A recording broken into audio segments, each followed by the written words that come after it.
Hey everyone, thanks for tuning in and welcome back to Effective Exercise.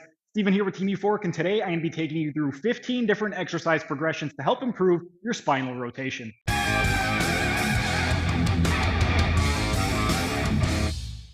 Before I go over the 15 different exercise progressions, I just want to make a few notes.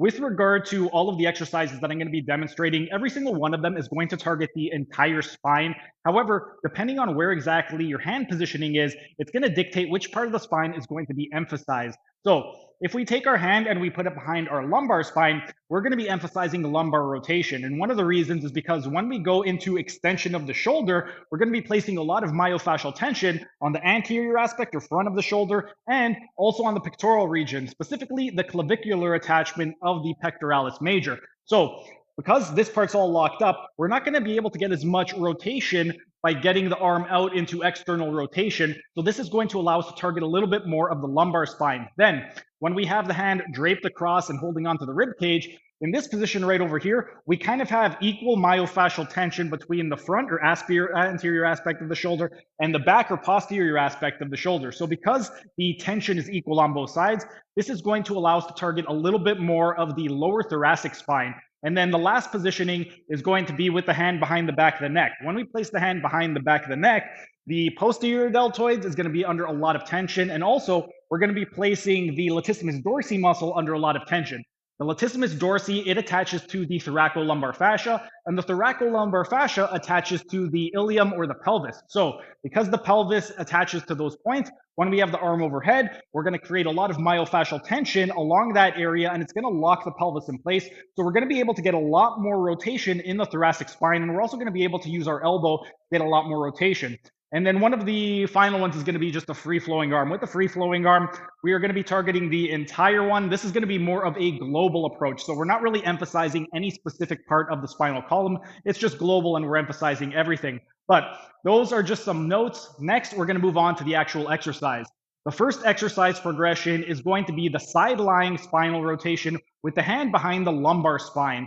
For this one, we're going to be in a side lying position, so we're going to be laying on our side. And if you want to keep your head in a nice, comfortable position, you can use something like a foam roller, or you could just use your hand. But we're going to get into this side lying position. And then with the top leg, we want to flex the hip and knee to 90 degrees, and we're going to hold it with our top arm. If you're using your top arm to rest, then you could just let it loose. But the reason we're holding this leg in this position is because by bringing the hip into flexion, this is going to allow us to maintain retroversion of the pelvis, and it's going to lock the pelvis in place. But from this position, we have the hand behind the lumbar spine, and we're placing the back of the hand. So it's not the palm, but it's the back of the hand that's behind the lumbar spine.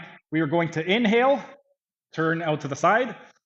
When you can't go any farther, you're going to exhale and try and sink deeper into it. So you're not forcing it, you're just allowing yourself to sink. So you're going to come back to the start, inhale, come back. Once you can't go any farther, exhale, and try and sink deeper into it. For that first exercise, we are going to perform 20 repetitions on each side. And then if you find that nice and comfortable, we are going to move on to the second progression.